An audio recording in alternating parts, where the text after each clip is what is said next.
You don't have to go far. You don't have to go far. Just wait for the sun to fall. No need for a time machine. No glowing portal or swirling wormhole. Just close your eyes, breathe deep, and listen to the wind after sunset. That's all it takes. Because the past doesn't live in fossils or ruins. It lives in the dark. And in that dark, you'll find a world that shaped us.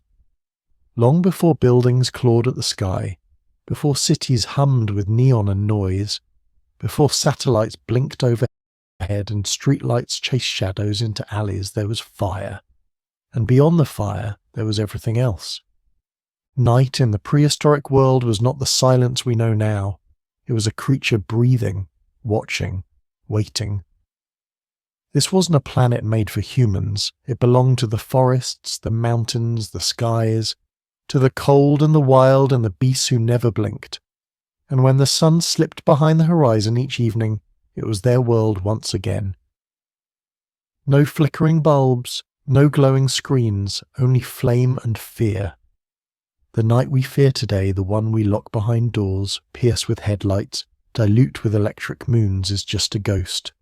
A watered-down echo of the night that made us. Back then, darkness didn't just fall. It arrived like a flood, like a predator, like a judgment. One moment light, warmth, vision. The next, blackness so complete it swallowed the world. There were no maps for it. No borders, no safety. Only the red circle of the campfire and whatever courage you could carry in your chest. And beyond that glow, the unknown.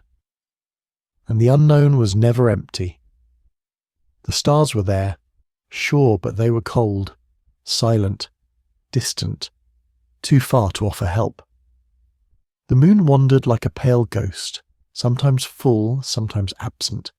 It didn't comfort, it watched. It drifted overhead like a wandering eye. And all the while they stirred. The ones who ruled the dark.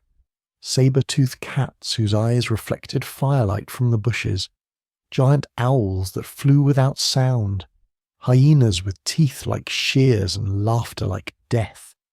And those were just the real ones. Because the mind, the prehistoric mind, didn't stop when night fell. It grew sharper, wilder, hungrier. We imagined more than just animals in the dark. We imagined gods, spirits, shadows with limbs, eyes that didn't blink, creatures that came not to eat but to drag souls into caves. And who could blame us? The imagination wasn't a luxury. It was a weapon. To fear what wasn't there was smarter than to ignore what might be. So we gathered. The first families, the first tribes. Not to party, not to feast, but to endure. We sat in circles like stones around fire. One person always awake, one hand always near a weapon. The fire was never allowed to die, not because of the cold, but because extinction could walk on 4 legs and arrive without sound. And in that firelight something extraordinary happened. We began to talk, not just about the hunt, not just about the day, but about the things we couldn't see. We told stories of what might lurk in the trees, of what happens to those who wander too far from the light, of gods who slept beneath the hills and monsters who woke when children cried. Those stories weren't entertainment. They were maps, warnings, memory passed down like stone tools. Somewhere in that darkness the first words were born, not carved into stone, not scratched onto cave walls, but spoken in whispers, in gasps, in chants. Language was not born in sunlight. It was forged in fear, crackling beside flame between heartbeat and howl. Even fire itself was more than invention. It was our first magic. It turned night into day, turned sticks into weapons, turned silence into safety for a little while. But fire did not erase the dark. It only pushed it back, and every night we faced it again. This rhythm, light and dark, safety and fear, fire and shadow, it didn't just shape our nights. It shaped our species. Because to survive in that world, we had to evolve differently. Not with claws, not with fur, not with fangs, but with memory, with imagination, with stories, with the ability to remember what darkness could do and warn others in time. We remembered the rustle before the attack, the cry of the owl before a child disappeared, the stillness in the air before something went very wrong. We learned what others forgot. So, when people say we come from the stars, maybe they're right, but we also come from the fire, from fear, from the silence that followed a snapped twig. We were shaped not in daylight, but in dusk, by nights we were not supposed to survive, but somehow did. So if you ever wonder why your heart races in the forest at night, or why you lock the door before bed, or why a shadow still makes your skin crawl, it's because the memory is still there, buried beneath layers of modernity, behind touchscreens and passwords and glowing cities. But it's there, the memory of the first night, the true night, the one where we were prey and the stars did not answer, and the only thing standing between you and the darkness was a circle of flame and the voice of someone brave enough to tell a story. You don't have to go far, just wait for the sun to fall. And listen, the past hasn't gone anywhere. It's just waiting for the dark, the fall of the sun. Sunset was not gentle. It was a signal, not a moment to admire, not a pretty sky to paint, not the golden hour for a selfie. It was a warning, ancient, absolute, and understood by every creature that crawled, flew, or walked. Because when the sun fell, everything changed. Light didn't just fade, it drained like blood from a wound, like breath from a dying lung. The warmth fled first, then the colour, then the sound, and as the final line of gold vanished beneath the horizon, what remained was not night. Not yet. What remained was the in-between, a moment of pause, like a held breath, when even the earth itself seemed to hesitate, and every living thing felt it. Birds stopped chirping, crickets held back their first song, predators blinked awake in their dens, and humans shrank closer to the fire. We didn't dominate this world, not yet. At this point in time, tens of thousands of years ago, we weren't kings or conquerors or gods. We were fragile, clawless, naked, armed with little more than sharp rocks and sharper instincts. And every time the sun disappeared, we were reminded this was not our planet. It belonged to shadows, to hunters who needed no fire, to creatures who could smell fear and follow it like a scent trail. So we stayed close to the light. That first hour after sunset, it wasn't relaxation, it wasn't rest, it was survival mode. Children were pulled into the circle, weapons were checked, stacked, sharpened. The fire was fed with fresh wood, as if adding one more log might keep death away a little longer. And still the dark came. It always came. And it never came empty. Because out there, just beyond what we could see, something waited. Sometimes it was real. Sometimes it wasn't. But the effect was the same. Eyes stared back from the bushes. Footsteps echoed that weren't ours. The wind seemed to whisper, not howl. And somewhere in the back of every brain a voice repeated, "You're being watched." And we were. The world didn't sleep. It watched. Lions with eyes like gold. Owls who flew without sound. Serpents coiled in silence. Hyenas with bone-breaking jaws and no fear of flame. And then there were the ones we only imagined, eyes that blinked sideways, shapes that moved without sound or purpose, things that walked like men but weren't. The night made poets of us all. But back then, poetry wasn't decoration. It was warning. A painted shadow on a cave wall could mean the difference between life and death. We weren't stupid. We were scared. And that fear was wisdom. Because in a world where being wrong meant being eaten, it was better to believe the shadows. So when the sun fell, so did our pride. We became small again, humbled, huddled in circles, gripping tools made of bone and stone, whispering stories to children not to entertain but to protect. Because the sun wasn't just a light in the sky. It was our shield. And when it vanished, we were exposed. You can still feel it if you try.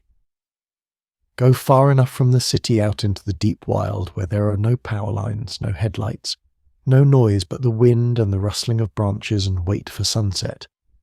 Watch how the light vanishes, how the trees change shape, how the path you just walked now seems unfamiliar, dangerous.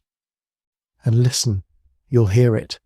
Not a sound exactly, but an awareness, the same one your ancestors knew, that somewhere out there something else is waking up, and it sees better in the dark than you do.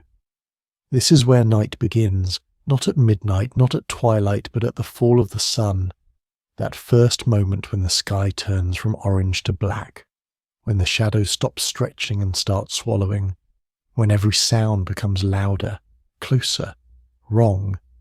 Even the crackle of fire feels fragile, like it could be snuffed out at any moment, and with it, you. Some called it dusk. Some called it the wolf hour. Others didn't name it at all, because to name something is to summon it. But everyone knew what it meant. It meant danger. It meant vigilance. It meant that for the next 10 hours you would need to remember everything you had learned. Every sound, every track, every mistake. Because night didn't forgive. It tested. And not everyone passed.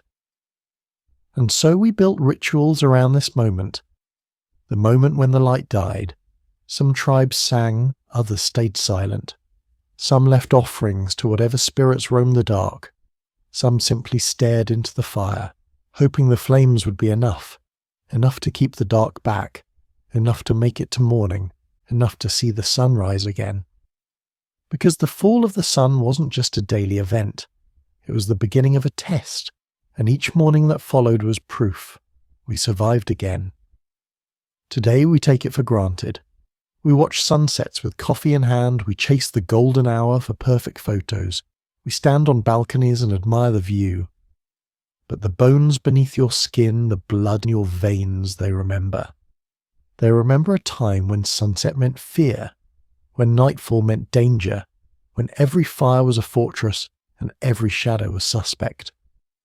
So the next time you see the sun sink, remember this. It's not just beautiful, it's ancient, it's sacred. It's the last light you would have seen if you were born 100,000 years ago. The last warmth, the last safety, the last breath before the world turned cold and wild and hungry. Sunset was not gentle. It was a signal. The test begins now. Stay close to the fire, and don't turn your back on the dark. The wind that spoke. The wind was not empty. It was ancient, alive, and it spoke. Not with words, but with warnings. Not with grammar, but with intent. Each gust carried a voice older than fire, and those who listened long enough could hear it. Because wind is not silence, it is memory in motion. It howled through trees, rattled branches like bones, bent ancient trunks into shivering prayers. Leaves danced not for beauty but in panic. The forest didn't breathe, it trembled. The wind carved through it like a ghost made of teeth. Animals didn't wait to see what it brought. They ran. Birds took flight. Wolves growled low and vanished between rocks. Even the insects went still, because the wind didn't just move the air, it moved the world, it whispered across plains. Not always with violence. Sometimes it moved gently, like a warning hidden in kindness, a nudge, a hint, a brush on the skin that said, "Something's coming." It tugged at hair, at furs, at the edge of the fire. But even then, even soft, it carried meaning. It could smell blood. It could sense rot. It could announce a predator long before you heard the leaves break. To ignore the wind was to ignore the voice of the earth itself. It screamed through canyons, high and wild, echoing off stone like a chorus of ancient spirits. Each twist of the gorge caught its voice and made it new, turning a breeze into a scream, a whisper into a wail. You didn't walk canyons lightly. You didn't build there.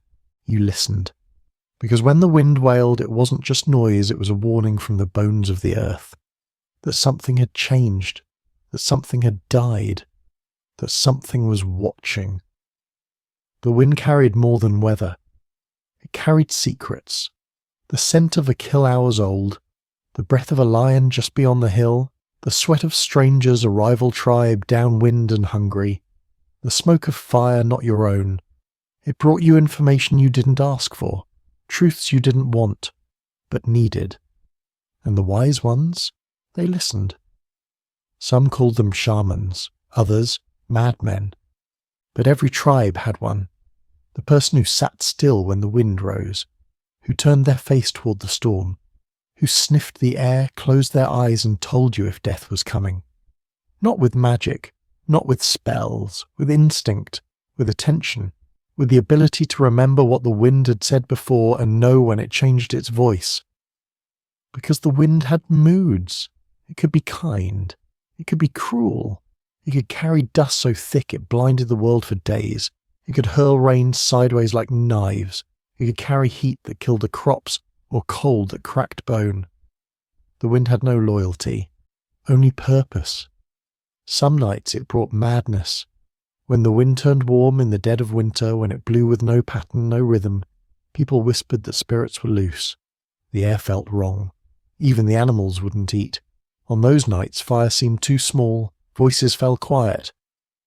And the tribe pulled closer together not to talk, but to survive the wind's mood, because some winds didn't howl for warning. They howled for witnesses. And then there were the stories. Passed down like flint blades and sacred beads, of how the wind could carry voices from the dead, of how children lost in the forest could be guided home by it, or led deeper into the dark, of how, once, a great chief stepped into a gust and vanished, his body never found, but his name still whispered every time the wind passed over the mountain. These weren't bedtime tales. They were maps, rules, survival codes woven into myth. Because the wind didn't belong to humans. We belonged to it. It wasn't just breath. It was motion. It was the reason wildfires spread. The reason birds knew where to go. The reason snowstorms devoured valleys overnight. The reason rain reached one tribe and not the next. It could carry seeds across continents. It could carry ash across oceans. It could carry scent, the oldest language on earth. And for the predators, scent was gospel. A gust could betray you, could tell a saber-toothed cat what you ate, where you slept, whether you were afraid. So the wind was not just to be felt, it was to be respected, and sometimes it told stories. In the stillness after a kill, in the silence before a storm, in the long nights where no one slept and the fire hissed low. The wind would rise, not loud, not violent, but steady, and the elders would lean in, their eyes distant, their voices soft. It remembers, they'd say, and then they'd begin to speak of floods that wiped out valleys, of mountains that used to burn, of herds that disappeared never to return, not fairy tales, not legends. Warnings wrapped in the voice of the wind. Even today, in the noise of our modern world, we still hear it. Not with ears, but with skin, when the wind shifts suddenly, when it grows still before the storm, when it slams your window in the middle of the night. Something stirs, the animal in you, the memory beneath your language, the instinct that survived 1,000 winters. And in that moment, you feel it. The wind still speaks. Every gust was a messenger. Not all listened, but the ones who did lived long enough to tell the story, the watchers in the dark. The world didn't go to sleep when the sun fell. It woke up, but not for us.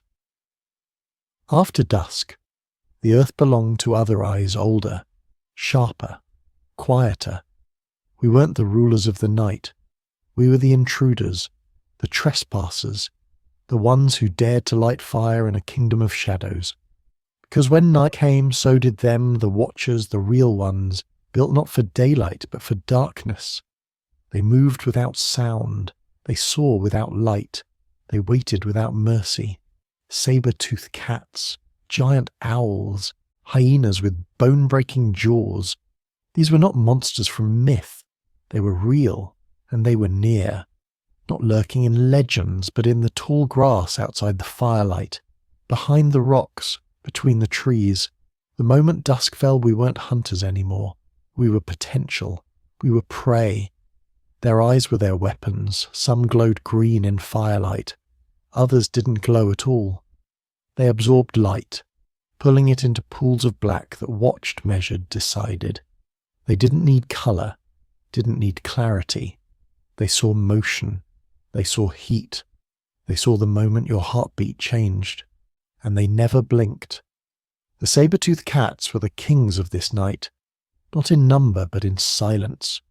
Their paws were wide and soft, muffling each step. Their fangs were daggers not made to chew but to end. One strike, one moment, that's all they needed. They didn't growl, they didn't roar. They appeared, and by the time you heard them, you weren't hearing them. You were hearing the last sound you'd ever hear. The giant owls flew without sound. Wings spread nearly 2 meters wide.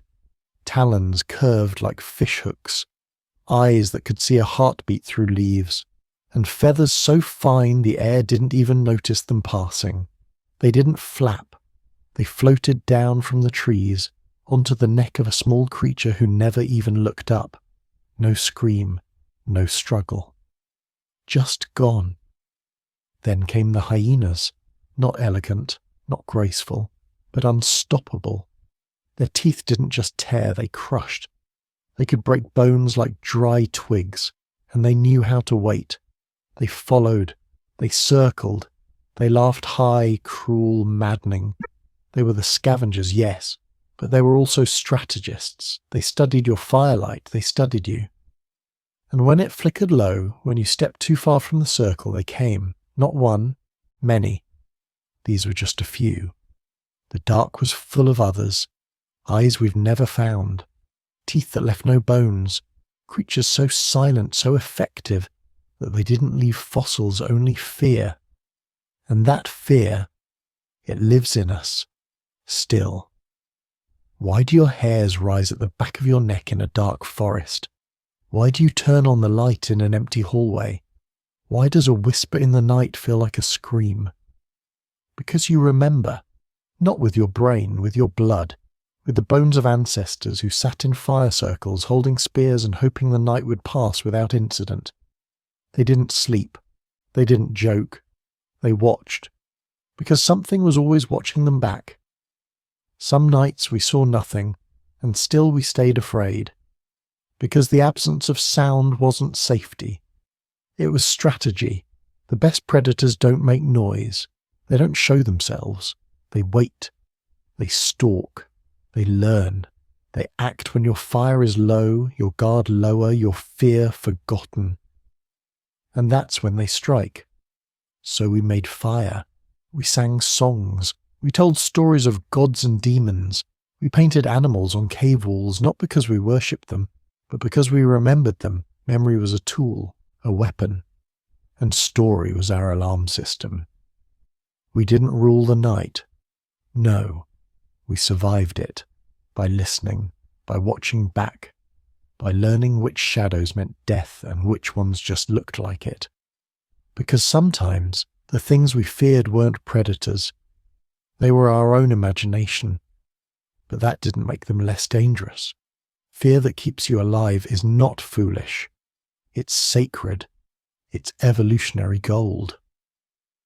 Even today, in a world of glowing cities and camera lenses and glass towers, we still feel it.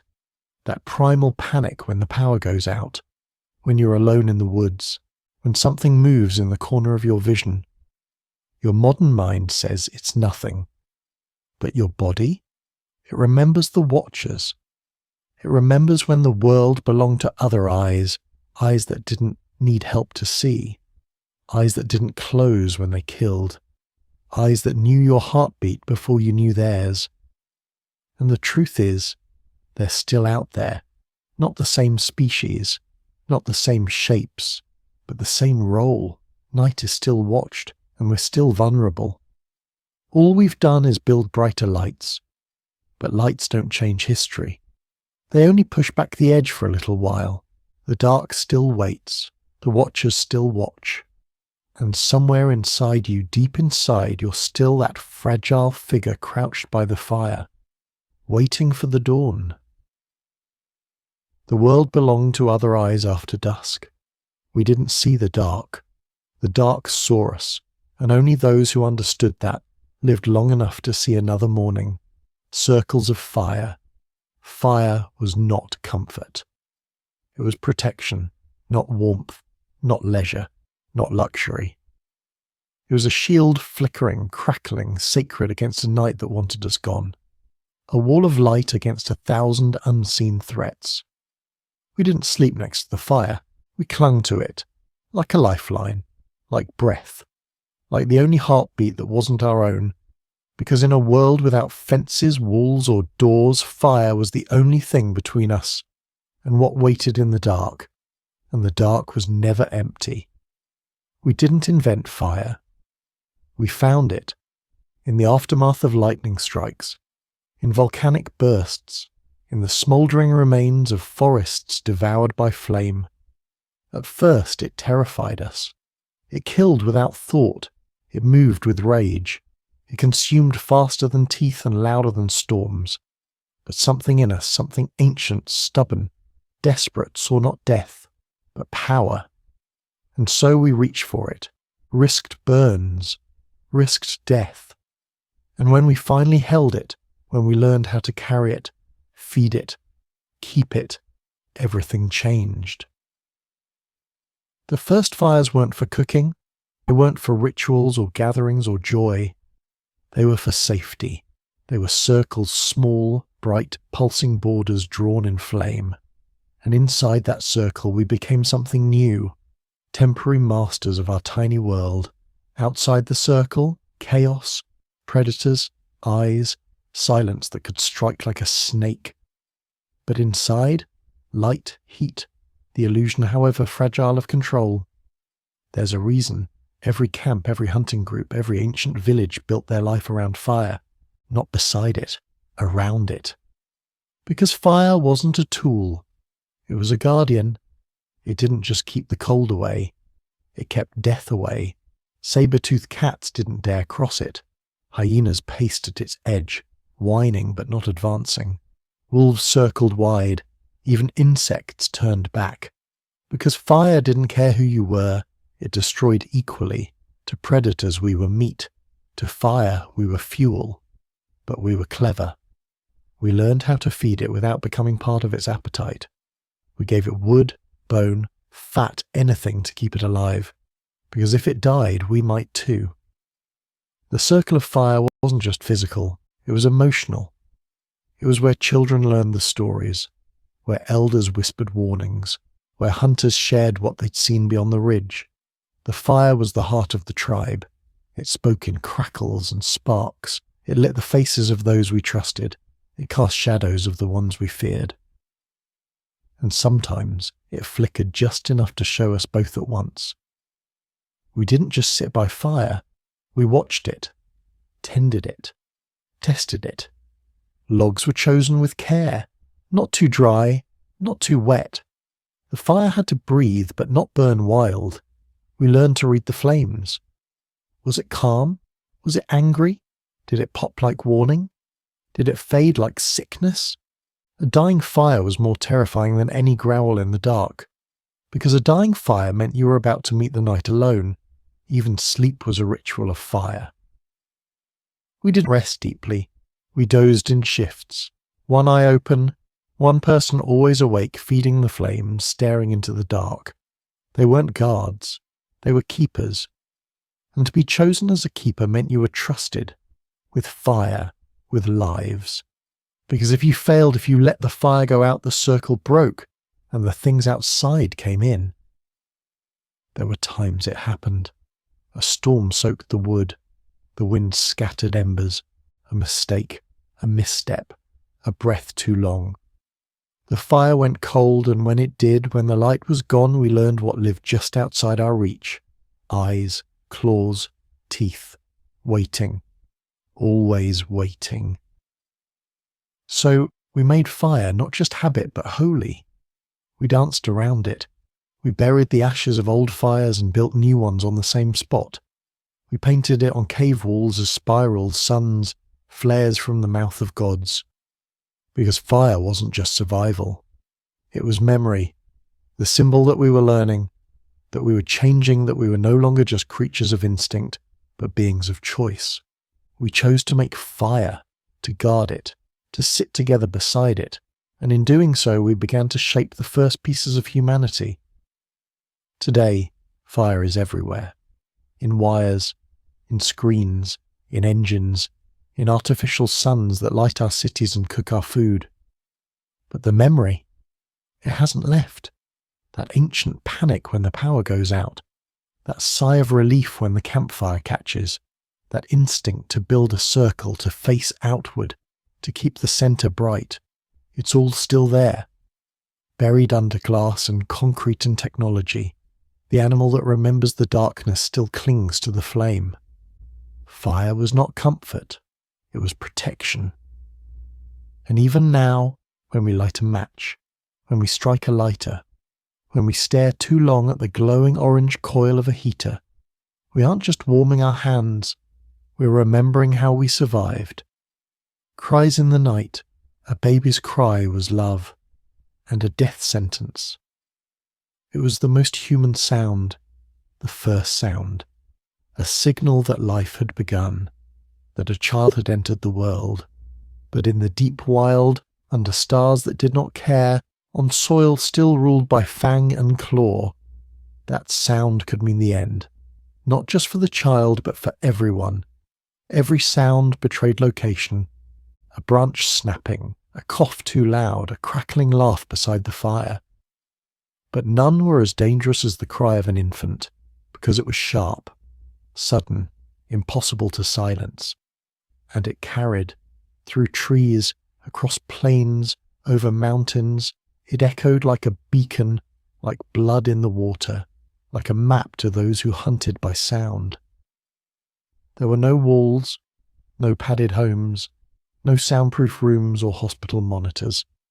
There was only wind and bark and fire and the darkness beyond the circle. Predators didn't need to see. They heard, and they remembered the sound of vulnerability. To have a child was to take a risk, to gamble every night, to trade safety for hope. There were no guarantees, no promises, only one truth. A baby might mean a future, but it also meant danger. So mothers didn't sleep. They watched, they waited. They listened to every stir, every twitch, every breath. And when the baby cried, they didn't sing to soothe. They sang to silence. The lullabies were low, breath against bone, almost whispers, more vibration than melody. No rhythm, no joy, just soft pressure and slow words meant to remind the baby, stay quiet, stay warm, stay alive. We think of lullabies now as sweet things, but they were once desperate. They were survival spells, hymns of protection, words carved in rhythm and repeated like prayer. And sometimes they didn't work. Sometimes, the cry continued, sharp, piercing, innocent. And the tribe would still. Conversation stopped, eyes turned, fingers gripped spears, not in anger, in fear, because they all knew the forest had heard, and the forest always answered. What followed wasn't always attack. Sometimes it was a shift in the wind, a flicker in the shadows, a low sound that wasn't part of the fire. But sometimes it was worse. There are old stories, told in flickering light, rarely shared because even memory can summon things.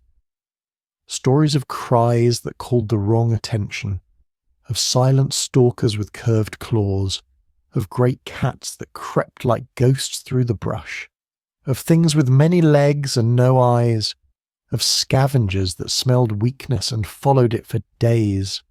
One cry. That's all it took. So parents learned, They learned how to wrap babies tight, to nurse in darkness, to carry without a sound. They learned to rock not for rhythm but for breath control, to cradle with pressure not love but silence. They learned that swaddling was not cultural, it was survival. The best defence was preparation, and even that wasn't enough. The fire would be stoked a little higher, the watchers wouldn't blink, the warriors would form a wider ring, and the camp would hold its breath. Because the child didn't know, couldn't know, that its voice, its most primal act, was a threat.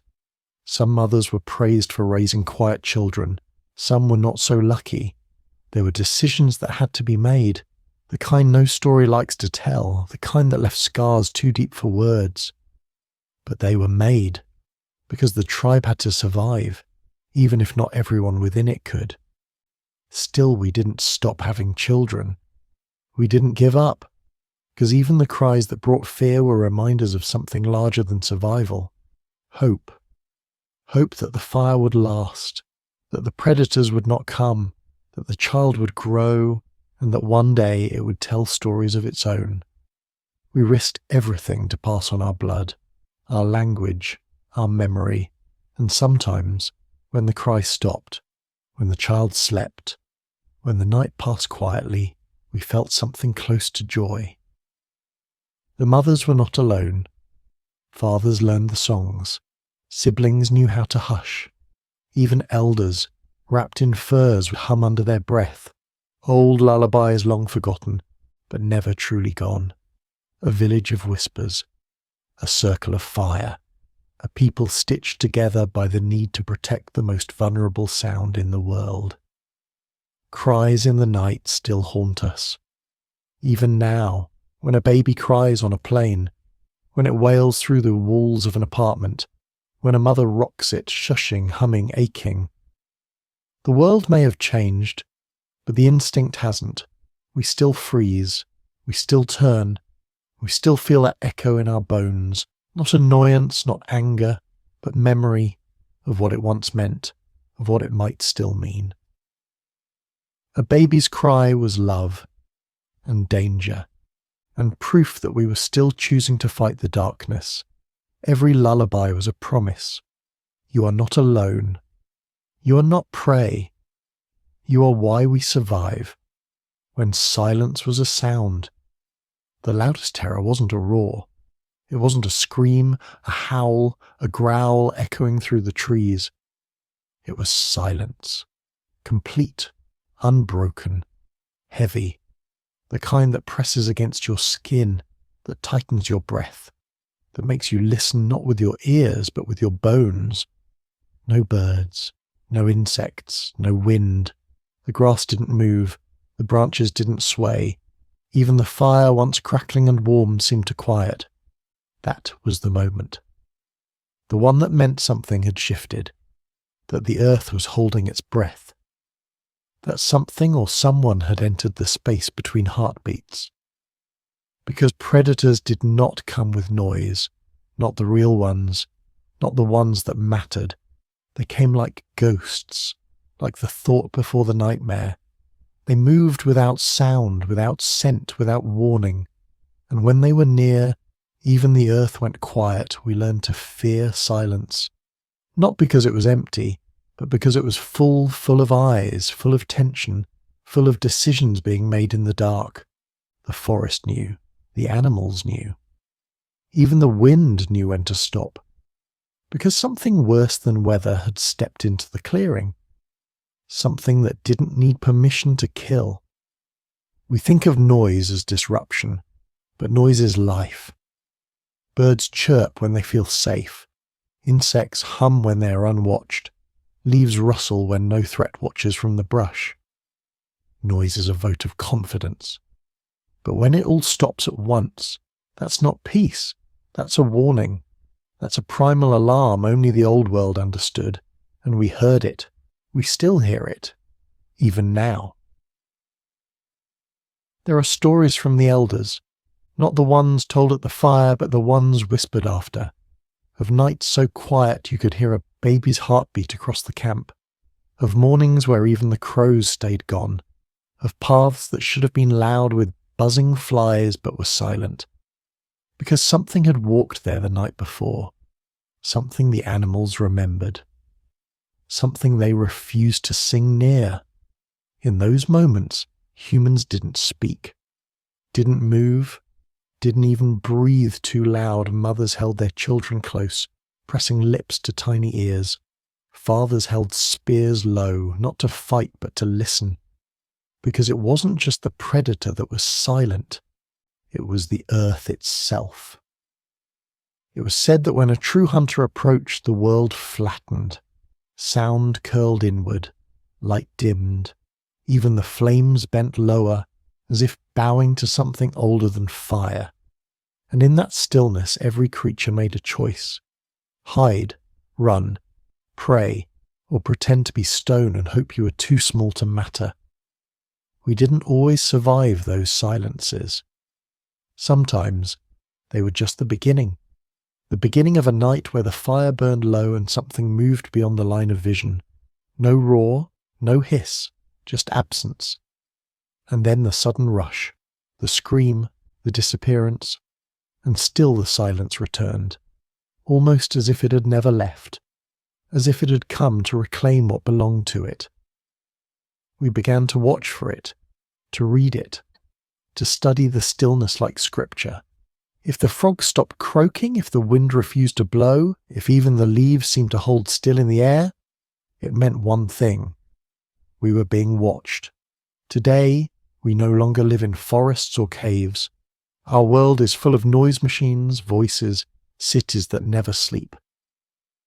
But even now, a sudden silence on a hike, a quiet hallway when it should be loud, a forest trail with no bird call, it makes us pause, turn around, hold our breath for reasons we can't explain. Because the instinct never left, the fear that something is out there not making noise, not because it's far away, but because it's close. Even the old ones, the great predators, knew the value of silence. They evolved not to roar but to vanish. Saber-toothed cats didn't growl. They stepped lightly, each movement calculated, each breath measured. Their ears weren't just sharp, they were silent alarms tuned to absence. They didn't chase sound, they chased silence. We learned that lesson. Silence meant hunt, silence meant death. So we became noisy on purpose. We clapped, we sang, we rattled stones and snapped twigs. Not for joy, but for warning. We are here, we are alert, we will not be surprised. And when silence crept back in, we crept back to the fire. To the only thing louder than fear. But even fire had limits. It couldn't burn away stillness, couldn't light the path of something that moved like mist. Fire cast shadows, and silence lived in the gaps between them.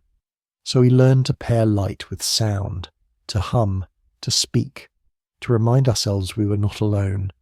Because when the world went quiet, when the leaves held their breath and the stars seemed to dim, we knew what that meant.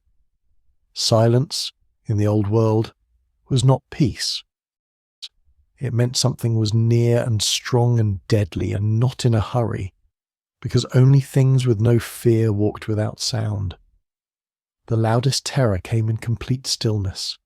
No birds, no rustling, no wind. And in that hush, we heard the oldest voice of the earth. Not thunder, not growls, but warning spoken silence. Weapons beneath the stars.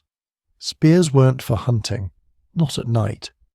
They were not tools, not extensions of the hand, not tools for chasing gazelle or bringing down bison in daylight. At night they became something else entirely. Symbols, guards, last hopes. A spear clutched in the dark was not for meat. It was for survival. Held not with strategy but with trembling fingers, white knuckles, and the slow breath of someone who had learned not to trust the stillness. The night did not belong to humans, and we knew it. Sleep came in pieces, if it came at all. Most rested with weapons close not beside them, but on them, across chests, under arms, in the crook of elbows, as if woven into the body. Because the world after sunset was not ruled by humans, it belonged to things with sharper claws and quieter feet. And if those things came, the spear was your only answer. Children learned early. Before they knew fire's warmth, they knew the coldness of sharpened stone. They were taught how to grip, not for precision but for reflex, because sometimes you wouldn't get the chance to think, only react, to lunge, to scream, to try. By day the spear was for food, but by night it was the line between camp and chaos, between firelight and teeth, between breath and silence. Some spears were plain hardened wood, sharpened tips, functional, but others were carved not for beauty, not for decoration, but for memory, for meaning. There were marks etched along the shafts, lines, symbols, tiny grooves worn into the grain like scars. Not random. Each one held something, a warning from the past. This spear was blooded in the shadow of the cliffs, a prayer for the future. May this point strike true if I do not see the dawn.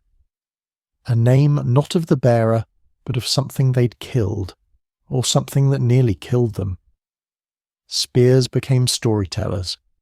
You could pass one through the hands of 10 elders, and each would read it differently. A library written in wood and blood. Some warriors painted their weapons with crushed berries, soot, or ochre mixed with spit. The pigment wasn't meant to last. It was meant to mean a red ring near the base. This weapon saved a child. 3 short slashes at the tip. It failed once.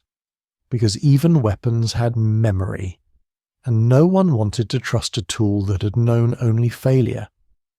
There were no scabbards, no racks. Spears didn't rest unless the one who held them did.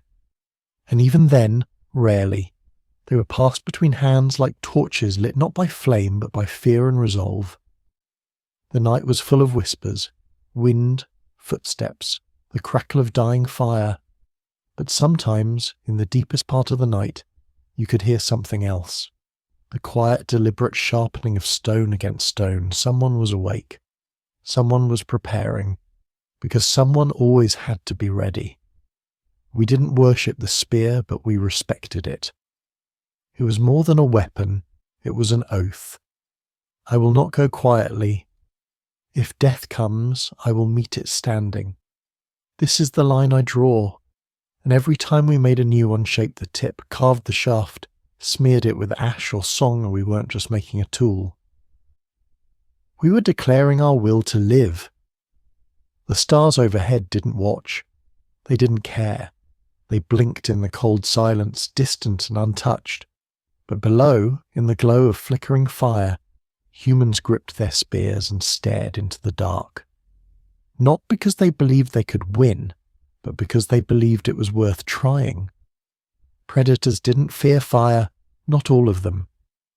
But they hesitated before a line of sharpened points.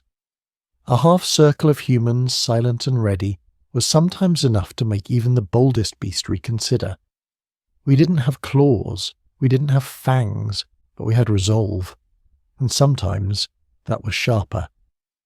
The older spears weren't found in museums, they were buried, under rocks, in caves, in the hands of those who never made it to morning, and yet they were remembered. Because the stories lived on, and the shapes of those ancient points, long, narrow, balanced, are still made today, by hunters, by archaeologists, by hands that, whether they know it or not, remember what it once meant to hold the last line of defence. Spears weren't for hunting, not at night. They were for protection. They were the cold comfort of those who refused to die quietly, carved with marks, held with love, passed down like sacred relics. Not because they saved everyone, but because they reminded us that we were worth saving. The first companion. One night a wolf came closer, then another. Not slinking, not hunting, just watching. Their eyes glowed like moons, reflections of the fire that crackled low and slow, casting flickers of orange on fur and fang. They didn't growl, they didn't charge. They sat just beyond the edge of light, not in shadow, but in a space older than fear. And we watched them back. We had seen wolves before. We had heard them howl, felt them circle, smelled their breath in the wind. They were the others' hunters of the same prey, ghosts of the forest edge, rivals in the dance of survival. Wolves had chased us, torn through the weakest, stolen kills, left trails of blood and warning. But this night was different.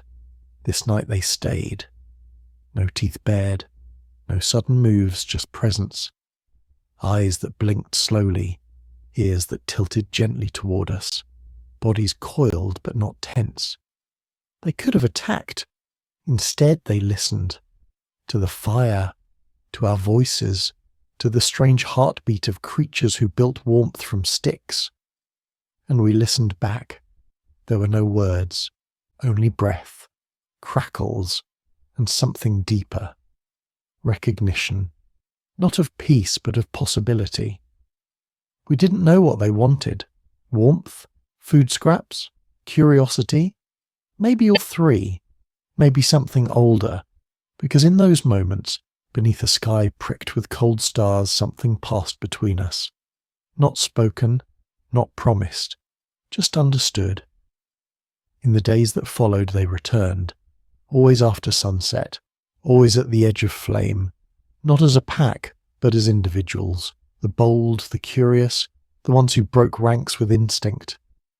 And each time they came closer, one step, two, then sitting and then lying down, not predators, not prey, just watchers of the fire.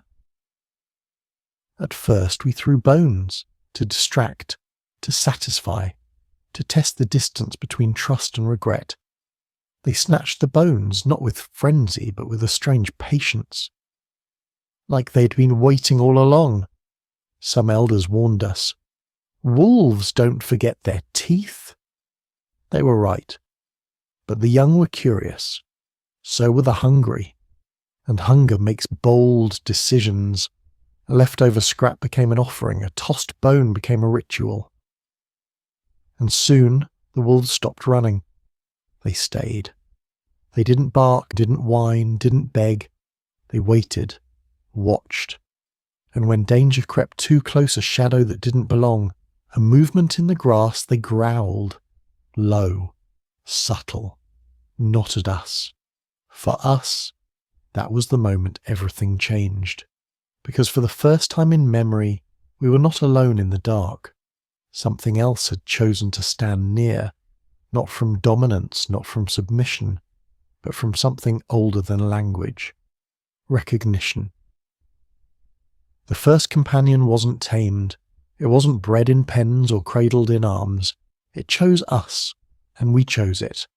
Not through force, but through firelight and shared silence. In time, the wolves began to follow, by day at a distance, by night closer. They flanked our camps, circled our paths, slept just beyond our scent. And then, one day, one crossed the fire line. It curled beside a sleeping child. Not as a threat, but as a warmth. And in the morning it was still there. Children laughed, mothers hesitated. Elders watched with furrowed eyes, but no blood was spilled, no teeth shown. Just breath and closeness. And something began to shift. We began to call them, not with names, not yet, but with gestures, sounds. Simple songs hummed at dusk. And the wolves came. Some stayed. Some never left. Their pups were born near our shelters, eyes still closed, noses twitching. And we fed them, not because we were kind, but because something had broken and something new had formed. A bridge. These weren't wolves anymore, not exactly. They had become something else, something between the wild and the hearth. Their faces were still sharp, their senses still keen. But their eyes no longer burned with hunger alone. They had learned what the fire meant, and they chose to stay close. The first companion was not owned. It was respected, trusted, and in return it watched the night for us. When danger neared, they barked. When strangers approached, they growled. When we wept, they leaned close, not as wolves, not as men, but as kin. We buried the ones who died, carved stones for them, sang songs, because they had done what no other creature had, stood with us. Not because they had to, but because somehow they chose to. One night a wolf came closer, then another. They didn't attack. They watched the fire, and we watched them back. That's when everything changed. The plants that saved us. Some plants stung, others healed. Most did both depending on how you touched them, how you prepared them, or how much you trusted the wrong whisper. To walk through the forest was to enter a living library. But the pages were not written in ink. They were written in pain, in dreams, in blood, because the forest was a threat and a pharmacy. Leaves that burned skin if crushed the wrong way, but soothed fevers brewed just right. Roots that twisted through the soil like sleeping serpents, mild in taste, deadly in dose. Moss that sealed wounds, bark that dulled the ache of a broken leg, sap that kept a baby alive through winter. We didn't discover these things by accident. We earned them, one mistake at a time. Before fire, before tools, there was pain, and pain taught us to observe, to watch what the animals ate and what they avoided, to notice which leaf the deer chewed and which one made the wolves foam at the mouth, which berries made the birds sing and which made them fall from branches silent. Knowledge came slowly, and it came with a price. We lost mothers, fathers, healers, but each death left behind a whisper. Not this one. Never mix these two. Boil it first. Crush it with stone, not with fingers. Wait until the full moon. So we remembered. The elders became our libraries, their minds filled with plants and their purposes not as facts but as stories, the blue flower that closes the eyes, the red root that brings back breath, the vine that makes a warrior forget he's bleeding.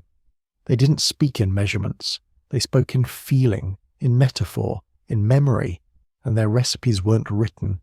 They were whispered at dusk, by firelight, passed down like secrets too sacred for sunlight. Children learned by watching, not by touching, because one wrong movement could end a life. Smell first. Never eat what the monkeys ignore. Crush it. If it turns black, walk away. This was our first chemistry, not in labs but in clearings with stone bowls and shaking hands. There was a plant for everything, for hunger roots that swelled the belly, for wounds, leaves that sealed skin like thread, for birth petals that soothed pain and brought calm, for death sap that sent the body into silence within minutes. The forest didn't care what we needed, it simply offered, and we had to learn how to ask. Some plants gave dreams, not the soft ones, the ones that pulled the soul outside the body and showed it the ancestors, the ones that made a boy see the sky crack open or a dying woman whisper a prophecy. They were not taken lightly, only at the right time, only under the right moon, only by those chosen to carry their weight. We called them vision plants, spirit tongues, the green door, because they opened something that could not be shut easily. And others? Others were weapons, tiny berries hidden among thorns, flowers that lured with smell but killed with silence. We used them on arrows, on blades, sometimes in food when war was quiet and slow, a pinch in water, a drop in a cut, and the body would forget how to move, then how to breathe. Not all victories came from strength. Some came from plants and those who knew their language. The forest was not kind. It didn't cradle us, but it taught us. It taught us that survival was not just about teeth and fire. It was about memory, trial, care.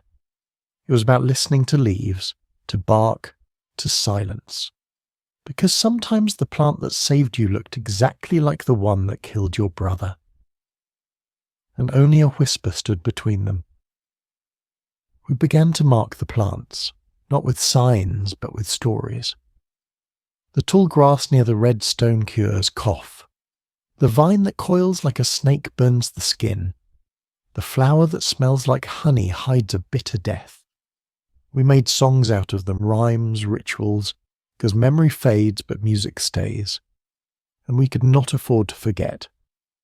Some of the oldest burials we've found still have pollen in the bones, medicinal herbs tucked behind the skull, bark beneath the tongue.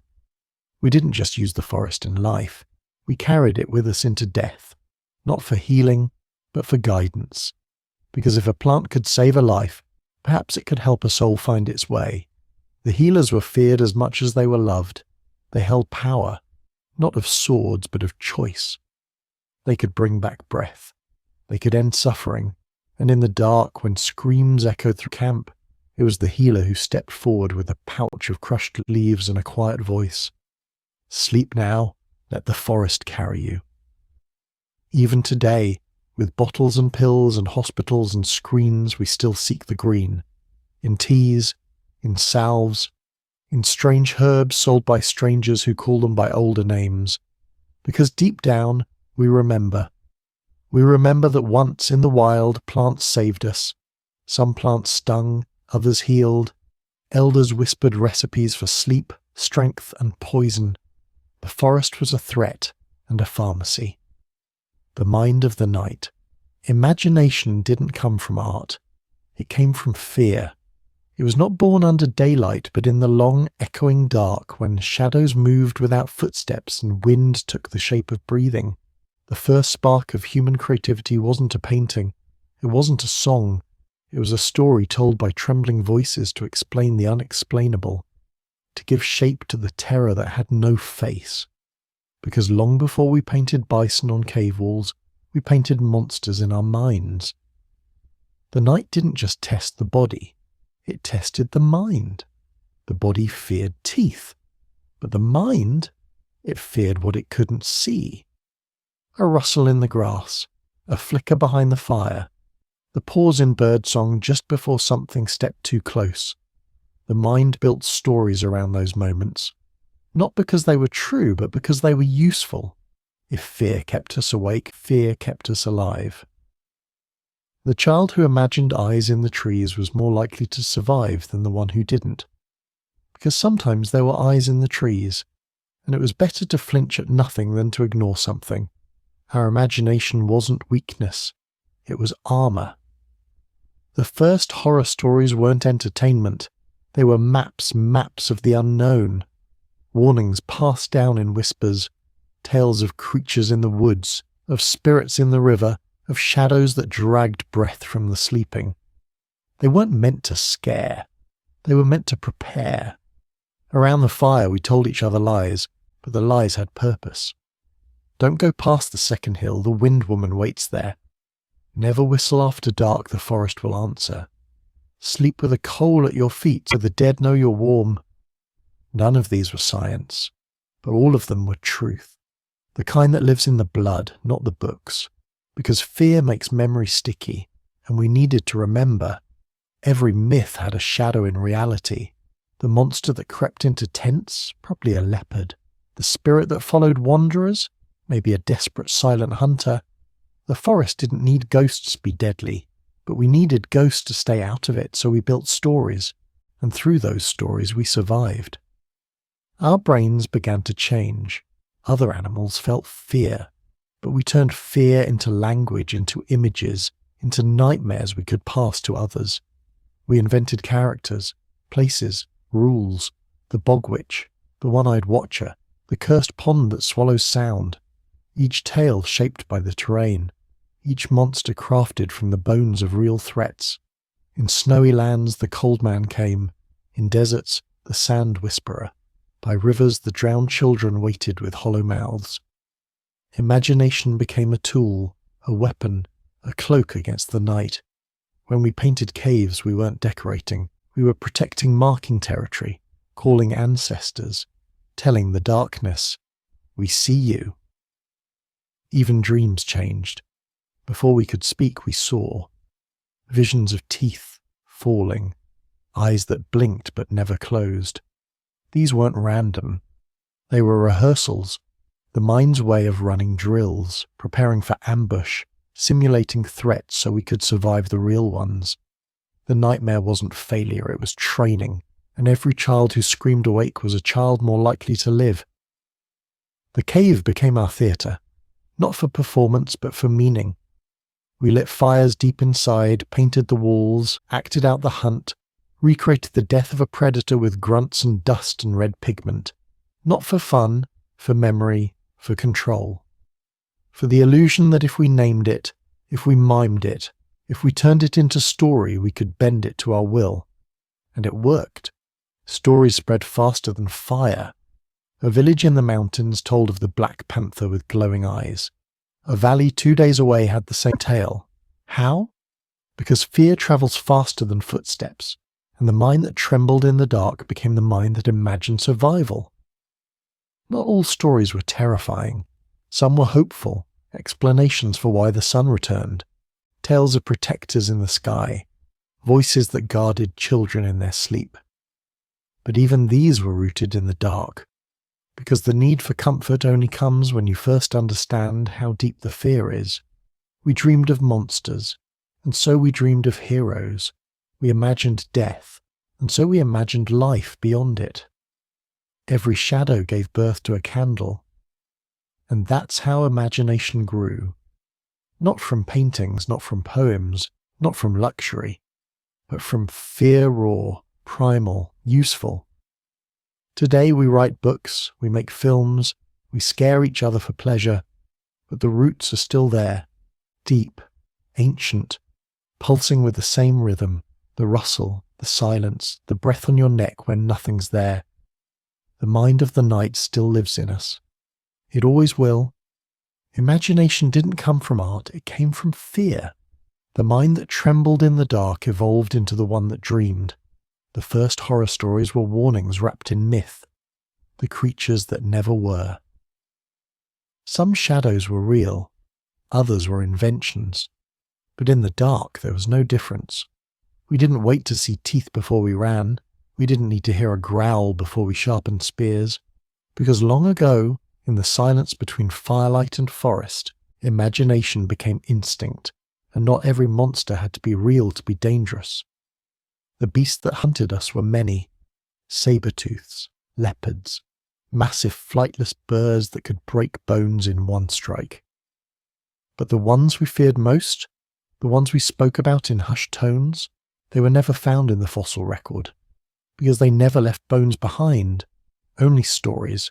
A creature made of smoke with no face but too many eyes. A tree that moved when no wind blew, its branches creaking in the rhythm of breath. A giant owl with a man's scream, not real, but somehow more terrifying than the things that were. Why? Because you can't fight what isn't bound by skin. We invented monsters not just to explain the night, but to control it, to name it, to trap it in words, because what we name we feel less afraid of, even if that name is whispered into the fire, with eyes darting to the shadows. There were no books, only stories, circles of hunters, mothers, children wide-eyed beneath fur blankets. The hill stalker comes when you forget to cover your fire. The forest spirit follows those who leave a trail. Don't look up at night, some stars blink back. They weren't bedtime tales, they were survival codes. Myth wasn't just belief, it was caution. Not all monsters had claws, some were shapes in the mist, some were voices in the wind, some were ideas. We spoke of cursed lakes, of shadows that followed without making sound, of glowing eyes in the sky, not stars but watchers. Some said they were gods, others ghosts, still others, things that had no name because no one survived long enough to give them one. Were these stories lies? No, they were truths born in the body, in the gut, in the ancestral pulse that still beats beneath your skin when you're alone at night. They were the creatures that never were but kept us alive all the same. Some of the first cave art shows beasts with too many legs, faces that blur between man and animal, wings made of flame. Scientists debate what they are. but we know. We remember they were our dreams, our hallucinations, our inherited terror, splashed in ochre and ash on cold stone walls, proof not of what we saw, but of what we feared. A shadow in the woods might be a panther, or it might be the spirit that punishes arrogance. Which do you fear more? Exactly. The mind doesn't wait for evidence, it prepares for the worst, because in the Ice Age, hesitation meant death. A flash in the sky could be lightning, or the eye of a sky being tracking our tribe. A scream in the distance, an animal in pain, or a Wendigo dragging its newest victim across the snow. We filled the silence with monsters, and the monsters taught us to be careful. Even false dangers trained true instincts. Children learned to hush not just for bears, but for the whispering woman who stole voices in the dark. Men sharpened spears not just for lions, but for the horned ones said to rise on moonless nights. No one had seen them, but everyone prepared for them. And so we survived. We painted monsters taller than trees, snakes that could swallow mammoths, men with bird faces and fire for breath. Were they real? No, but they were necessary. The mind that invented beasts also invented caution, and sometimes caution mattered more than truth. Even today, those shadows linger. We still tell ghost stories. We still flinch at the creak in a quiet house. We still dream of things with too many teeth. We watch horror films, read myth, invent aliens, cryptids, demons. Because the instinct hasn't left us. We are still the same species that sat by firelight watching shadows move and whispering warnings to keep each other safe. And some things we never imagined. The virus too small to see, the cold that kills slowly, the person who turns on their own. These too became monsters, not with fur, but with silence. And still we gave them names. Still we turned them into stories, because that's how we fight what we can't touch. We give it shape, we fear it, then we pass it on so the next child knows where not to walk. The creatures that never were kept us looking over our shoulders. They taught us to tread carefully, to be alert, to stay together. And sometimes they gave us more than fear. They gave us wonder. What if the stars were eyes? What if the tree spoke? What if the wind had memory? The same mind that created monsters also created magic. And maybe that's the truest legacy. Not the beasts that hunted us, not the predators we overcame, but the ones that never existed and still taught us how to survive.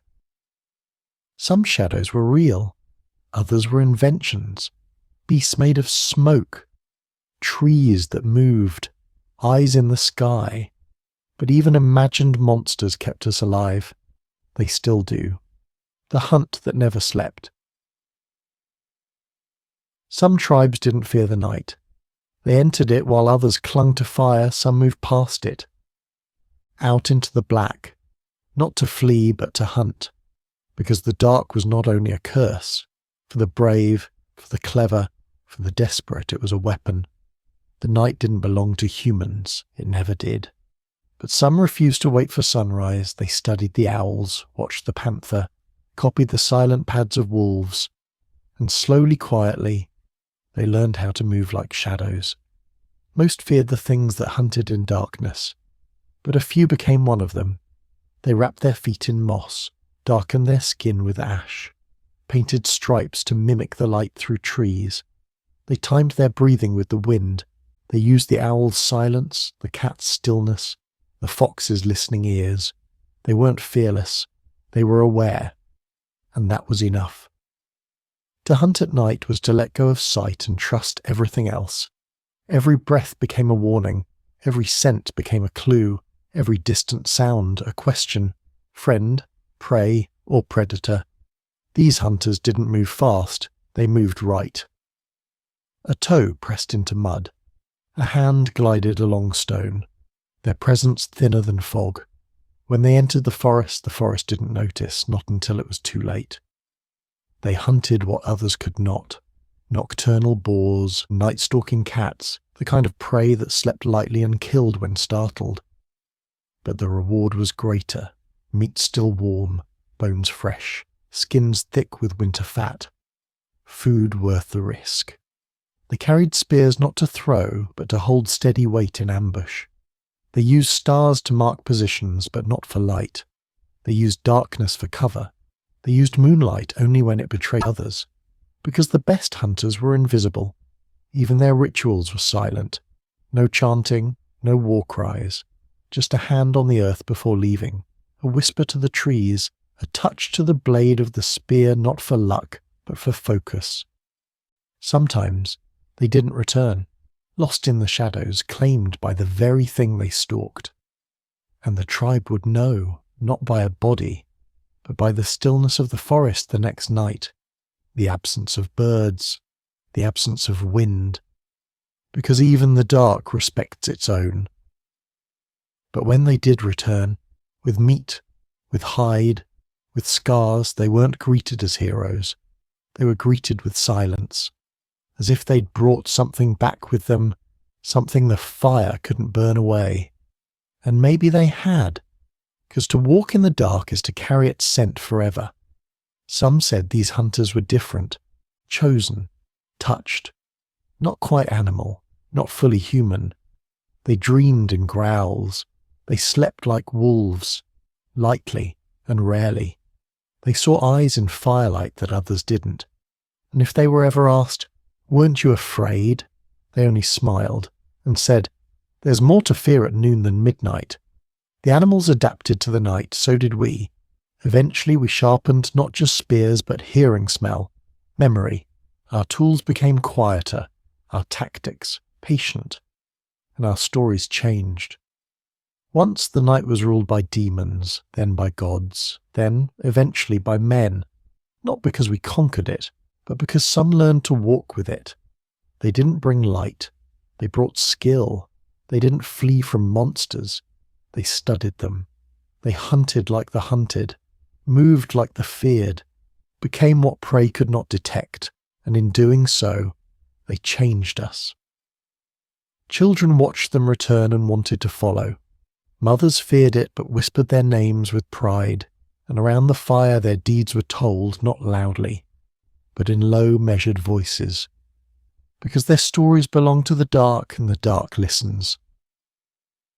There were no trophies, no songs, only footprints outside the camp where no one should have walked, only meat placed near the fire with no word spoken, only a look in the eyes of the one who returned that said, "I didn't just survive the night, I moved inside it." Most of us slept with spears.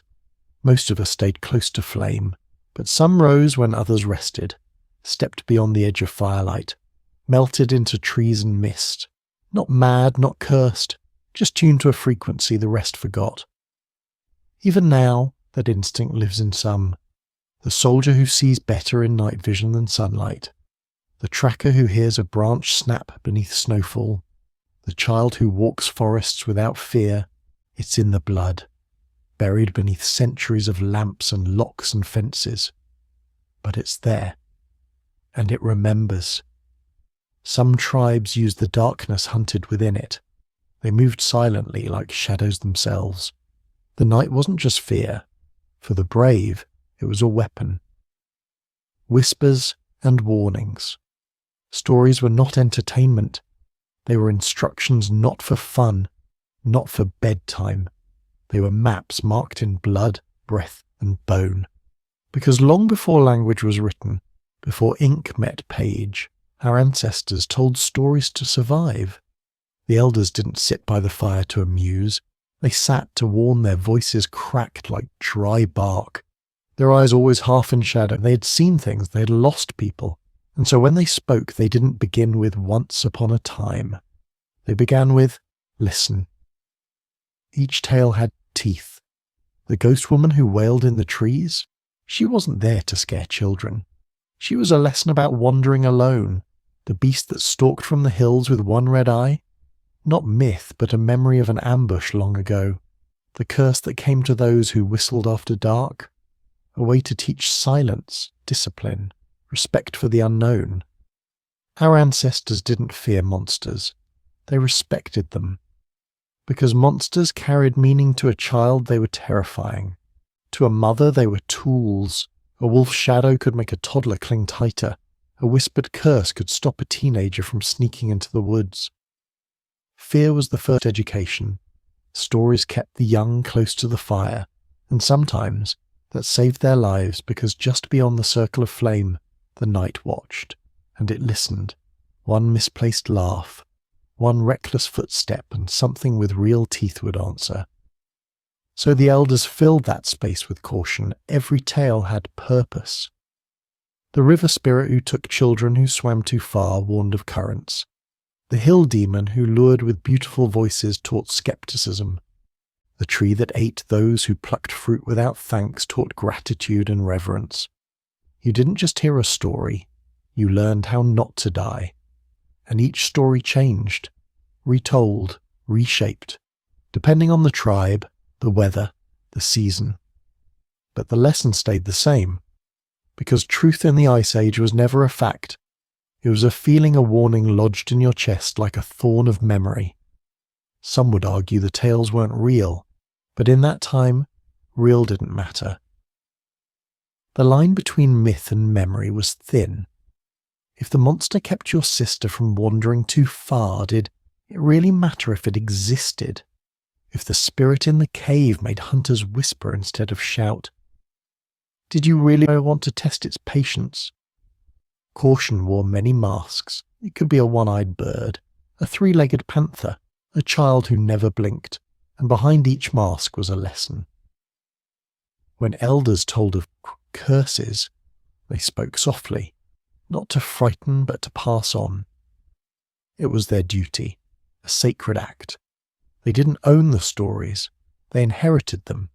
Each tale was a rope thrown into the past to pull the future closer to the fire. Sometimes a child would laugh. "Ghosts aren't real," they'd say, and the elder would smile sadly, because one day that same child might step into the forest alone, and then they would remember the whisper in the trees, the warning in the tale, the look in the elder's eye. And maybe that would be enough. These stories didn't end in books, they ended in bones.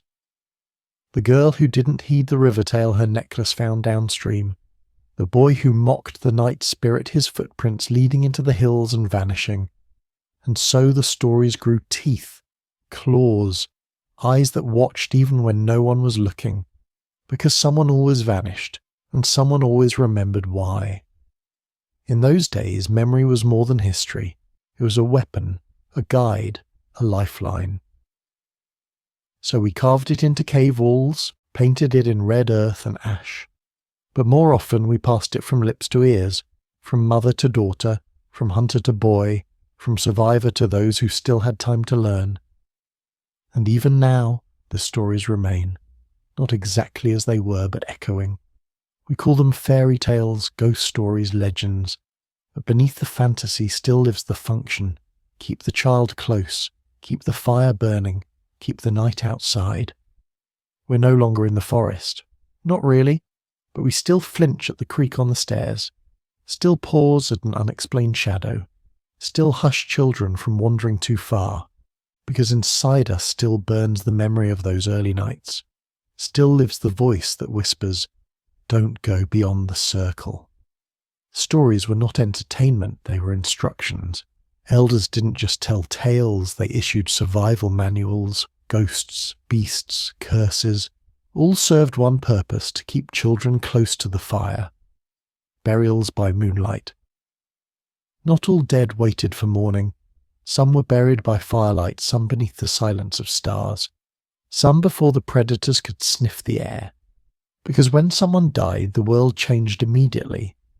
The breath stilled, the eyes emptied, and something ancient stirred in the tribe's chest. The night watches. The dead must move on, quickly, quietly, carefully. Death was not just an end. It was a doorway, and no one wanted to leave that doorway open.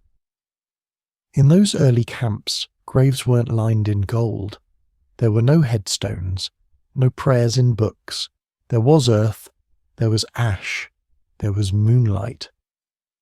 Sometimes the dead placed in fetal position as if returning to the womb of the world. Sometimes they were laid flat, arms crossed or reaching toward the sky. And always there was something buried with them, a stone tool, a necklace of teeth, a bundle of dried herbs, not gifts, not symbols, instructions, supplies, a map to wherever they were going next. The living didn't just bury the dead, they prepared them. The skin was cleaned, the eyes were closed, and sometimes red ochre was smeared across the bones not for beauty, but to mark the passage, blood from the earth, return to the body, a reminder you came from something older than flesh. The timing mattered. Some burials happened at dawn, when light chased away the watchers, but others, the most sacred, the most feared, were done in the deepest part of night, not because the tribe wanted secrecy, but because something in the dark demanded it. These weren't burials of grief. They were rituals of navigation. You weren't just saying goodbye. You were pointing the way. If done wrong, the spirit could wander, forget the path, return, and not as who they once were. That's why silence was vital. Not mourning wails, not shouted prayers, just wind, crackling fire, the breath of those still living, because too much noise could confuse the crossing, could attract things best left beneath the soil. Sometimes the body was buried in ash, sometimes beneath rock piles, sometimes placed in caves, the mouths of the underworld. Each choice mattered. A cave offered protection. Ash masked the scent from beasts. Stone kept the bones from scattering, but deeper still, each burial taught something about belief.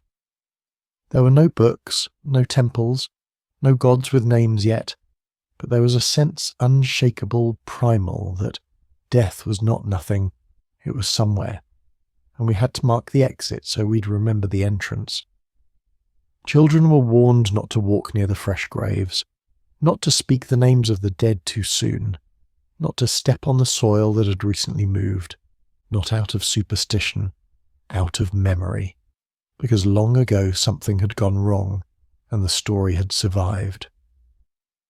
In the hills of Shanidar they found a man buried with wildflowers, 10 kinds, all with healing power, laid with care beside his bones, not by accident, not by wind, by someone's hand.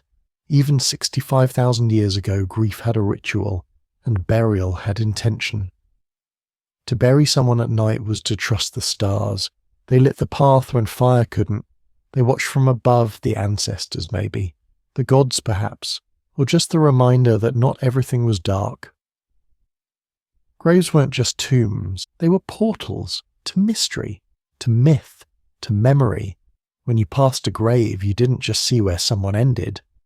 You felt where something began. Some tribes returned to the grave often, left offerings, spoke to the soil. Others never went back, because what was buried, and too much attention could stir what should stay sleeping. Both approaches meant the same thing, respect. The dead were gone, but not absent. Their names were carried in story, their actions etched in caution, their tools reused, their bones remembered, and some nights when the wind came from the east, elders would pause and say, "Someone's passing," not because they saw it, but because they felt it, the breath between worlds shifting.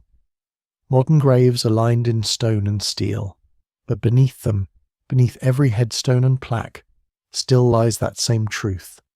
We bury to guide, we mourn to remember, we ritualize to protect. The first humans didn't fear the dead, they feared forgetting them, because to be forgotten was the only true death. Not all dead waited for morning. Some were buried at night in ash, in silence under stars. Graves weren't just tombs, they were portals to mystery, memory, and myth. Evidence in the ashes' stories fade. Bones don't. Not if you know where to look. Today we have cities, satellites, memory cards, but 100,000 years ago truth was buried in the earth, and it still is. We dig not for treasure, but for context. We don't chase myths. We chase marks, scorch lines in stone, charcoal stains in the dirt, fractured bones burned black and broken not by accident but intention, because the dead don't speak, but their ashes whisper.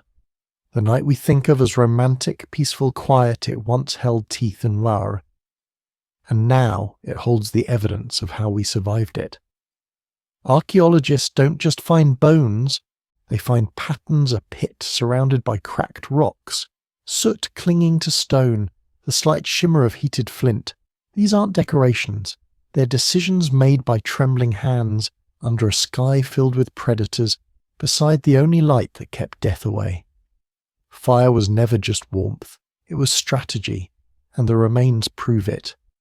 Pits dug shallow to block wind, rings of stone not haphazard but placed, charcoal woven with bone and ash in layers that tell a story of use of need of ritual.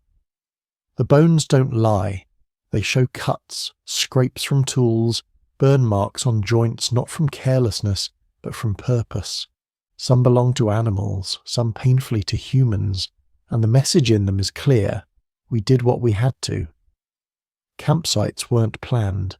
They grew where fear pressed us into clusters, and fire pits mark the epicenters. The closer you look, the more you see. Shells cracked open, roots scorched then peeled, tiny bones of rodents charred but arranged. Not just meals, menus of desperation. In Blombos Cave, South Africa, they found ochre mixed with ash. Why? A pallet, a signal, a burial? The earth won't say, but it keeps the ingredients, as if to challenge us to reconstruct the memory from the dust of the act. Sometimes, tools are found deformed by flame, edges warped, handles blackened. Not discarded, used. A spearhead left too close to the fire, a blade reheated to be reborn sharper. These weren't amateurs, they were engineers of necessity, not vanity. And always, beside the flames, bones, cracked not from pressure but from boiling marrow. It's not cruelty, it's survival. Marrow held nutrients the body couldn't go without, and when meat was scarce, bones were broken open like sealed jars of life. The act was silent, but now it echoes in every splintered piece we uncover. In caves in Europe, circles of black ash sit still, untouched by 40,000 years of wind. They are not symbols, they're evidence that a woman once knelt there, that a child once laughed beside that smoke, that danger loomed beyond the reach of the light. We once thought of the past as unknowable, too far, too dark, but the night was a canvas, and the people who lived through it left behind brushstrokes of survival. Every soot stain, every cracked femur, every patch of scorched earth is a sentence in a story older than words. What's remarkable isn't what's been found, it's what hasn't faded. The earth forgets most things, but fire leaves a signature, and so do we. A broken pendant, a fossilized footprint in cooled ash, a cluster of burned shells beside a carved antler. None of them were meant to last. And yet they speak. There's no need to imagine it. We can see the ring of stones, the kneeling marks, the scatter of bones. We can feel the heat even now, across tens of thousands of years, because some moments don't disappear. They burn themselves in. And then there are the skulls. Not all are whole, not all are clean. Some show cut marks behind the ears. Some were buried with tools clutched in the arms. These weren't burials of ceremony. These were decisions made in urgency, proof that the night could take you even if you stayed close to the fire. In the ancient Levant, in a place called Kesem, archaeologists uncovered a hearth used for hundreds of years. Again and again, fire was made in the same spot, not for comfort, for continuity. Because in a world of changing skies, one steady fire meant home. Evidence doesn't tell you everything. It doesn't describe emotion. It doesn't capture the tremble in a parent's hand or the last breath of an elder huddled beside embers. but it tells you enough to know that night changed us enough to understand that fire wasn't just found, it was fought for, and once we had it, we never let it go. These are not stories, they are truths written in ash. We were afraid, we were clever, we were cold, we were desperate, and because of that we left behind proof. Archaeologists find the truth in what remains: fire pits, bone fragments, burned tools, not stories, proof that the night changed us, the night that shaped us. The sun shaped our bones, but the night shaped our minds. Because light teaches you how to move, but darkness teaches you how to listen. It teaches patience, it breeds caution, it forces memory, and from that memory came everything. We weren't just shaped by evolution, we were sculpted by darkness. The night wasn't passive. It wasn't just a backdrop for stars. It was a force, relentless, watching, whispering. Before we ever carved tools or painted on stone, we gathered around fire, staring into the unknown. And that fire didn't just warm our skin. It ignited imagination. Language didn't begin with trade or farming. It began with fear, don't go there. Something moved. Stay close. Grunts turned to warnings. Warnings became stories, and stories they became legends because the mind in the dark is a restless architect. It builds shapes out of shadows, eyes into the trees, spirits from the silence. We didn't invent gods in temples. We felt them first in the dark. The rustle of branches, the sudden silence, the chill that arrives before a predator appears. We didn't need names, we had sensation.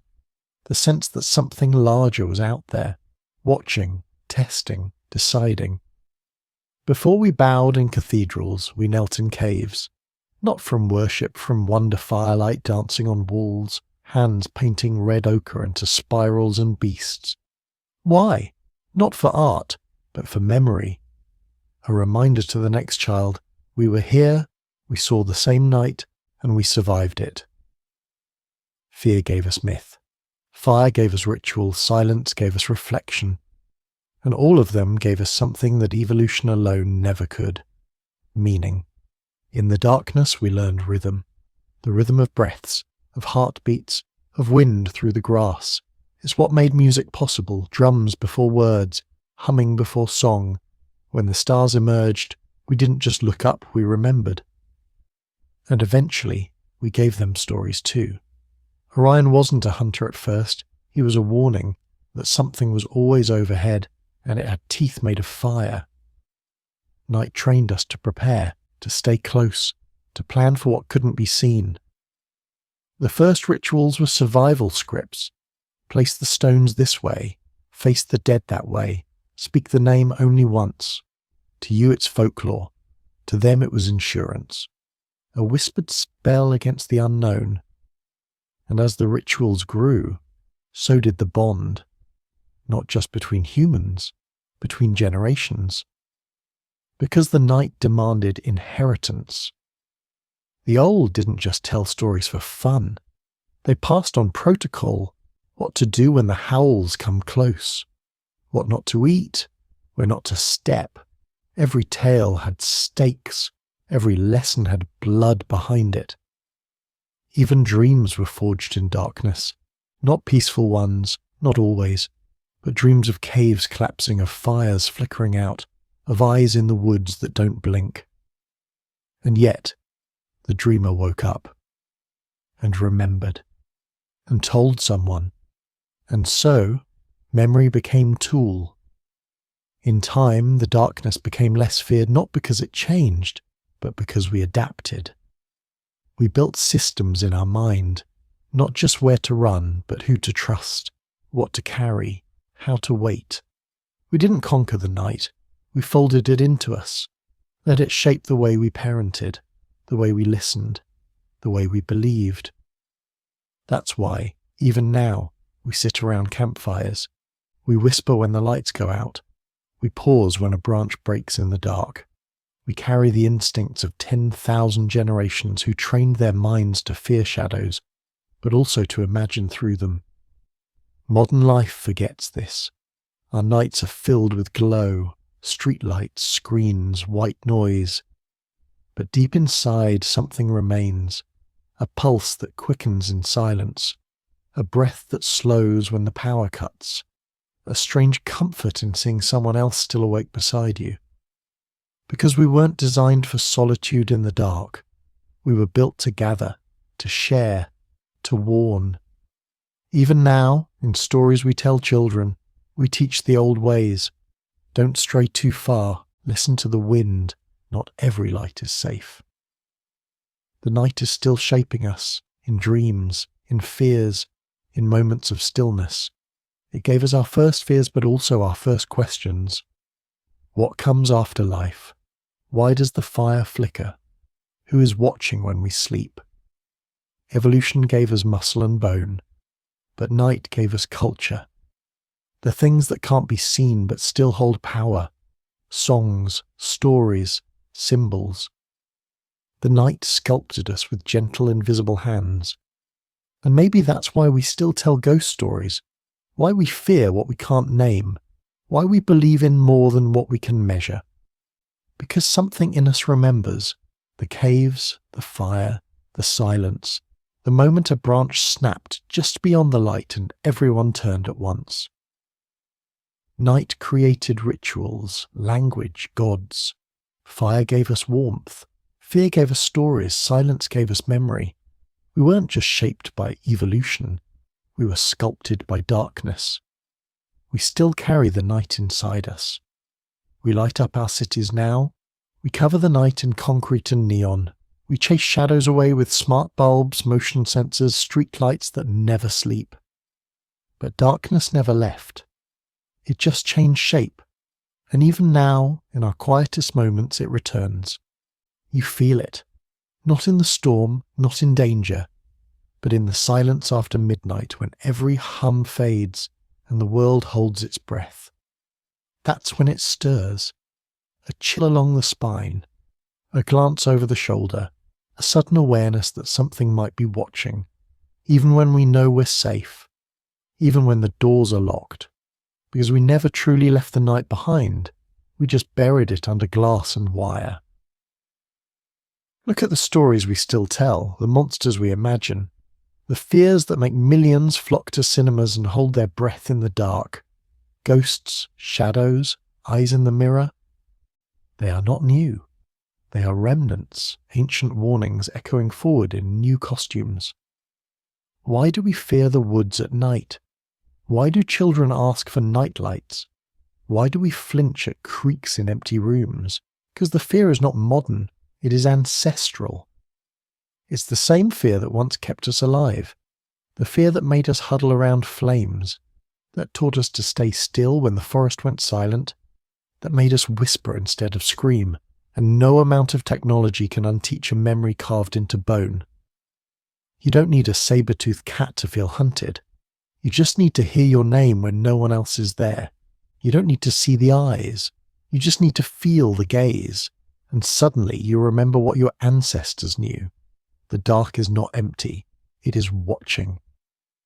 Every horror film, every haunted house, every scary story told by flashlight is a ritual, a modern campfire. We circle around it to remember what it was like to be small, vulnerable, unsure. And even when we laugh, we're acknowledging something deeper. We still carry the night inside us. You don't think of it during the day, but then the power cuts, the room darkens, your phone dies, and the old heart stirs, not the one that checks emails, not the one trained for traffic. The other heart, the one that listened for rustling leaves, the one that could tell lion footsteps from wind, the one that kept the fire alive because it knew without it we wouldn't see the morning. You felt it before, alone in a hotel room, hiking when the sun sets too fast, that moment right before sleep when the silence gets too heavy. That's when the past catches up, not in memory and instinct. The part of you that flinches, that breathes shallow, that listens without realizing. We still build barriers, locks, codes, walls of pixels and passwords, but deep down we know they're not for burglars. They're for the old things, the things that waited just beyond the campfire, the things we couldn't name. The digital world is bright, but brightness isn't safety. We scroll not to connect but to distract, to keep the old mind busy, to hush the whispers in the silence, because if we paused long enough, we'd hear the echo, the one passed down in stories, in scars, in DNA. Stay close to the fire, and fire still exists. It flickers in screens, in horror podcasts, in late-night conversations whispered under blankets. We laugh at fear, we mock it, but we never erase it, because fear is a teacher, and the night it was the first classroom. The truth is simple. We are not separate from our ancestors. We sit in chairs instead of dirt. We light LEDs instead of torches. We talk to AI instead of elders. But inside we are still huddled creatures listening to the wind. The wolf doesn't have to be real. The branch doesn't have to snap. For your body to prepare, for your heart to race. Because the old brain doesn't wait for evidence, it remembers, and it protects. So when you feel nervous in the dark, don't dismiss it. That's not weakness. That's history. That's survival. That's 1,000 generations reaching forward and whispering, "The dark once killed us, and we made it out, but never forget why we feared it." We still decorate homes with glowing lights. We still tell bedtime stories about monsters. We still sleep with one ear open. Why? Because some truths are older than civilization. We are not just creatures of the day. We are the descendants of those who endured the night, and somewhere inside they're still there. So when the lights flicker and the wind howls and you catch your own breath in your chest, don't be ashamed. You're not scared. You're just remembering. Today we hide from the dark with LED bulbs and glowing screens, but the fear still lingers in horror films, ghost stories, shadows behind trees, because deep inside your chest the old heart still beats, the one that once listened for predators, while staring into the fire. Epilogue: What we inherited. We do not fear the dark because it is unknown. We fear it because it remembers, because long before we built cities, before we wrote down laws or carved maps, the dark already knew us. It had seen us cold, barefoot, whispering. It had watched as we huddled beside firelight, counted each spark like a heartbeat, and prayed that nothing moved beyond the glow. The dark was our first rival, our first teacher, our first God, and we, its children, we never forgot. The night shaped our ancestors, not gently, not kindly. It shaped them in silence, through missing faces and stories unfinished, through bones picked clean and footprints that led nowhere. For every ancestor who survived the night, a dozen didn't. And the ones who did, they left behind more than just blood. They left behind the tools to remember, to endure, to pass it on. They left us songs low and trembling meant to mask a baby's cry. They left us symbols carved in stone and bone, drawn in charcoal beneath flickering flame. They left us rituals, movements repeated not for joy but for safety, for sanity. Because when the night comes and the wind turns still and the stars look back like eyes, logic falters. Only memory stands guard. What we inherited wasn't just fear. It was understanding that stories matter, that silence has weight, that fire isn't just heat, it's command. It says, this is our boundary. Beyond this line, we do not go. Here, we remember who we are. We inherited the fire, yes, but we also inherited the shadows it cast. Shadows that whispered of wolves, of betrayal, of a wrong step taken too far from camp. These were not bedtime fables. These were warnings shaped like myth. And even now, we still tell them. Every horror story, every nightmare, every uneasy breath in the dark, they're echoes. Echoes of a time when a missed signal meant death. When a broken twig meant something hunting us. When the night wasn't empty, it was full. We inherited the tools. Not stone spears or sharpened flint, but something more primal. Language forged in firelight. myth moulded in fear, imagination born from uncertainty. And with those tools we built what no other species ever could, a memory that outlived the moment, a tale that travelled across generations, a warning that became wisdom.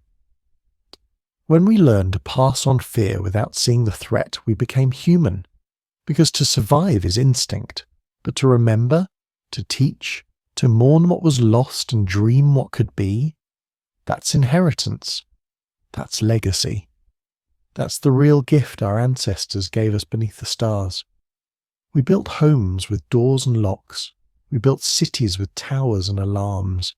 But no matter how tall the walls, we never stopped building fires. Now they glow blue, on screens and in bulbs. Now they hum instead of crackle, but their purpose remains, to keep the dark at bay. And yet, we return to the darkness again and again. We close our eyes at night. We seek the stars. We crave the thrill of a ghost story, the shiver of a forest walk under moonlight. Why? Because we know something that cannot be explained, that the night made us, and we owe it our shape. We do not look at ancient cave art because it is beautiful. We look because it is familiar, a handprint, a spiral, a beast with too many horns. They are not just images. They are memories from people who had nothing except fear, fire, and each other. And still they painted, because they knew one day someone would look, someone would wonder, someone would remember. And now that someone is you who stare into the screen at midnight, you who pause when the house creaks, you who can't explain the pull toward ancient things. You are the descendant of those who survived the night, and whether you know it or not, you're carrying that fire forward. Every time you tell a story, every time you light a candle, every time you hold your breath at a sound you can't name, that is not fear, that is heritage. So remember this, we are not the first, we are the next. Next in a long line of watchers, dreamers, survivors. The night will always return, the wind will always speak, and something will always move just beyond the light. But we will answer, as we always have, with flame, with story, with memory. We do not fear the dark because it is unknown. We fear it because it remembers. The night shaped our ancestors, and they left us the tools to tell the tale.